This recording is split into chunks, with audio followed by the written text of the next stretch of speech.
ഉണ്ണികൃഷ്ണൻ മനസ്സിൽ കളിക്കുമ്പോൾ ഉണ്ണികൾ മറ്റു വേണമോ മക്കളായി. ഹരേ കൃഷ്ണ. നമസ്തേ. പൂന്താനം നമ്പൂതിരിപ്പാടിൻ്റെ ജ്ഞാനപ്പാനയിലെ ഏറ്റവും പ്രസിദ്ധമായ 2 വരികളാണിതല്ലേ. ഈ വരികൾ എഴുതേണ്ട സാഹചര്യവും നമുക്കറിയാം. നമ്പൂതിരിപ്പാടിന് ആറ്റുനോറ്റുണ്ടായ ഉണ്ണി നഷ്ടപ്പെട്ടപ്പോൾ ആ ഉണ്ണിയുടെ നഷ്ടം മനസ്സിനെ ബാധിക്കാതെ ഭഗവാനിൽ തൻ്റെ ഭക്തി അർപ്പിച്ചുകൊണ്ട് പൂന്താനം നമ്പൂതിരിപ്പാട് പറയുകയാണ്, ഉണ്ണികൃഷ്ണൻ മനസ്സിൽ കളിക്കുമ്പോൾ ഉണ്ണികൾ മറ്റു വേണമോ മക്കളായി. അതായത് ഒരു മകനായിട്ട് കണ്ണനുള്ളപ്പോൾ ആ കണ്ണൻ്റെ കുസൃതികളും സ്നേഹവും ആ വികൃതിയും ഒക്കെ നമ്മൾ അനുഭവിക്കുമ്പോൾ പിന്നെ എന്തിനാണ് മറ്റൊരു ഉണ്ണിക്ക് വേണ്ടി കൊതിക്കുന്നത് എന്ന് സ്വയം ആശ്വസിച്ചുകൊണ്ടാണ് പൂന്താനം നമ്പൂതിരിപ്പാട് ആ വരികൾ എഴുതിയിരിക്കുന്നത് അല്ലേ.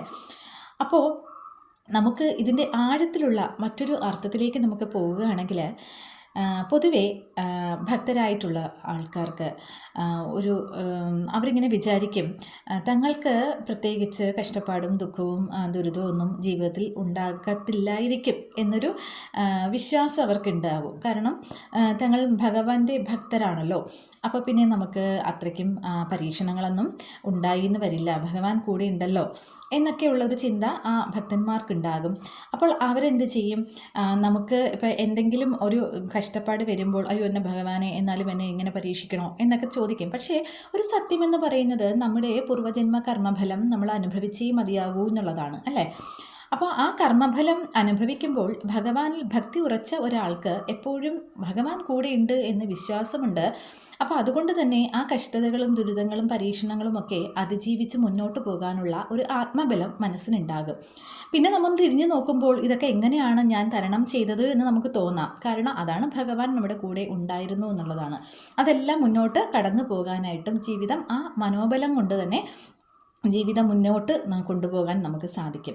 അതുപോലെ തന്നെ ആ ഒരു ഭക്തരല്ലാത്ത ആൾക്കാരാണെങ്കിൽ തന്നെ അവർ പറയും, ഓ നോക്കൂ ഇത്രയും ഭക്തി ഉണ്ടായിട്ട് എന്നും ക്ഷേത്രത്തിൽ പോകുന്ന ആളാണ്, എപ്പോഴും നാമം ജപിച്ച് നടക്കുന്ന ആളാണ്, എന്നിട്ടും കണ്ടില്ലേ അവരുടെ ജീവിതത്തിൽ ഉണ്ടായ ദുരിതം, അവർക്ക് ഇത്രയും ദുഃഖം വന്നില്ലേ, അവർക്ക് ദുരന്തം ഉണ്ടായില്ലേ, അപ്പോൾ പിന്നെ എന്താണ് ഈ ഭക്തി എന്ന് പറഞ്ഞിട്ട് ഭഗവാൻ അവരെ സഹായിച്ചില്ലല്ലോ എന്നൊക്കെ മറ്റുള്ളവരും നമ്മുടെ നേരെ വിരൽ ചൂണ്ടി സംസാരിക്കാൻ സാധ്യതയുണ്ട് അല്ലേ.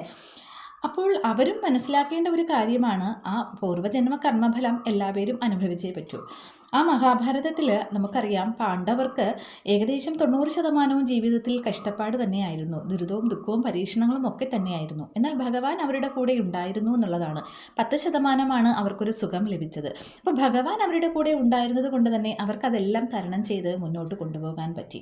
ഇവിടെ പൂന്താനം നമ്പൂതിരിപ്പാട് പറയുന്നുണ്ട്, ഉണ്ണികൃഷ്ണൻ മനസ്സിൽ കളിക്കുമ്പോൾ ഉണ്ണികൾ മറ്റു വേണമോ മക്കളായി. അതായത് ആ ഒരു ഉണ്ണിയുടെ കാര്യത്തിൽ മാത്രമല്ല അത് പറയുന്നത്, ഭൗതികമായിട്ടുള്ള മറ്റ് ആഗ്രഹങ്ങളും നമ്മൾ ആഗ്രഹിച്ച് അത് നമുക്ക് നേടാൻ കഴിഞ്ഞില്ലെങ്കിലും സാരമില്ല, ഭഗവാൻ നിങ്ങളുടെ ഉള്ളിലുള്ളപ്പോൾ ഇനി മറ്റു സുഖങ്ങൾ എന്തിനാണ്, മറ്റ് ഭൗതിക ആസക്തികൾ എന്തിനാണ് എന്നുള്ള ഒരു ഉത്തരം കൂടെയാണ് നമുക്ക് പൂന്താനം നമ്പൂതിരിപ്പാട് അതിൽ കൂടെ നൽകുന്നത്. അദ്ദേഹത്തിന് ഇത്രയേറെ വിഷമങ്ങൾ ഉണ്ടായിട്ടും ഒരു പരാതിയോ ഒരു പരിഭവമോ പൂന്താനം നമ്പൂതിരിപ്പാടിൻ്റെ ജ്ഞാനപ്പാനയിൽ നമ്മൾ കണ്ടിട്ടില്ല അല്ലേ. ഭഗവാനോട് ഒരു പരാതി പോലും പറഞ്ഞിട്ടില്ല. തനിക്ക് ഇത്രയും വലിയൊരു ദുരന്തം ജീവിതത്തിൽ ഉണ്ടായിട്ട് പോലും അദ്ദേഹം പരാതി പറഞ്ഞിട്ടില്ല എന്നുള്ളതാണ്. അപ്പോൾ അദ്ദേഹം തന്നെ നമുക്കും പറഞ്ഞു തരികയാണ്, ഉണ്ണികൃഷ്ണൻ മനസ്സിൽ കളിക്കുമ്പോൾ ഉണ്ണികൾ മറ്റു വേണമോ. ആരും അങ്ങനെ ഒരു ചോദ്യം ചോദിക്കണ്ട, നമ്പൂരിപ്പാടെ ഇത്രയും ഭക്തനായിരുന്നിട്ടും താങ്കൾക്ക് ഇങ്ങനെ ദുരിതം സംഭവിച്ചുവല്ലോ എന്നൊരു ക്വസ്റ്റ്യനായിട്ട് ആരും അങ്ങോട്ട് ചെല്ലണ്ട. അതിനുത്തരം അദ്ദേഹം നേരത്തെ തന്നെ നമുക്ക് നൽകുകയാണ്. നമുക്കെന്ന് മാത്രമല്ല, ഈ സമൂഹത്തിന് തന്നെ നമ്മൾ പല പല ദുഃഖങ്ങളിൽ പെട്ടു പോകുമ്പോൾ ഈ ഒരു ശ്ലോകത്തിൻ്റെ ആ വരികൾ മനസ്സിലിങ്ങനെ ഓർക്കുമ്പോൾ തന്നെ നമുക്കതിനൊരു ആശ്വാസവും ഉത്തരവും കിട്ടുമെന്നുള്ളതാണ്. ഹരേ കൃഷ്ണ. ആ വരികളുടെ കുറച്ചുകൂടെ ആഴത്തിലേക്ക് ഇറങ്ങിച്ചെന്നപ്പോൾ എനിക്ക് തോന്നിയതാണ് ഈ കാര്യം. ഹരേ കൃഷ്ണ.